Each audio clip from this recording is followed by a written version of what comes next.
Assalamu alaikum बच्चों आज पढ़ो 4th क्लास लेसन कोशिश लेसन यमुक नाव कम अशरफ कंप्यूटरस पे लेखुन हेचान अशरफ कंप्यूटर चलावा यह अत पे लेखुन हेचान आदिल बयस फोन करान आदिल करान बयस फोन देवर गाड़ी चलावा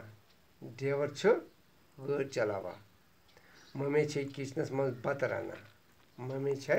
किचनस मज बत रनान गाश बाजार सौदा आना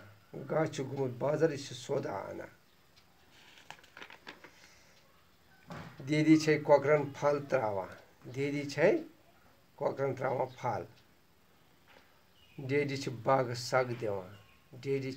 बागस सग दिवान सारी काम करान अक सं कामि हुंद फायदे बेन लूकन तह वातान सारी करान काम अक सं कामि हुंद फायदे वातान बेन लूकन तह अगर कंस हज कामि सत बेन लूकन फायदे वाति न सारे बापत गि जिंद रोजन मुश्किल अगर कंस हज कामि हुंद फायदे वाति न बेन लूकन कहें तेल गि साने खतर जिंद रोजन मुश्किल अवै सारी लुक पन्ने बापत ते बेन हंद बापत काम करान अवै सारी लूक पन्ने बापत तो बकन हंद बापत काम करान ग्रूस यम चारवई रछान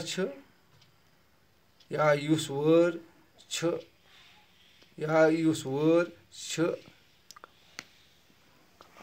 युस वोर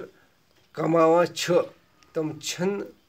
ते सोरुई पन्ने बापत करान ग्रूस यम चारवई रछान या युस वोर कमावान तम छन सो ते सोरुई पन्ने बापत करान छान तो दुसुल छन पन्ने योत लर बनावान छान तो दुसुल छन पन्ने योत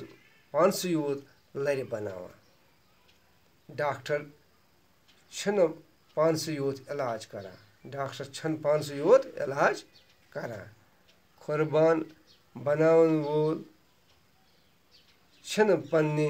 योत कुर्बान बनावान कुर्बान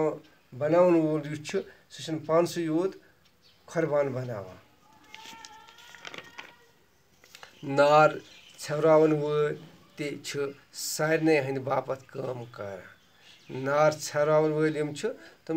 सारवेन बापत काम करान तो पुलिस वोल ते यथ पट सारे इंसानन हज जरूर सपोज सपदान इत पट सारवेन इंसान हज जरूर सपोज सपदान समाज डंज रोजान समाज रोजान डंज काम करनस गश न वाय बरुन काम करनस गश न वाय बरुन बोर्डस पे लिख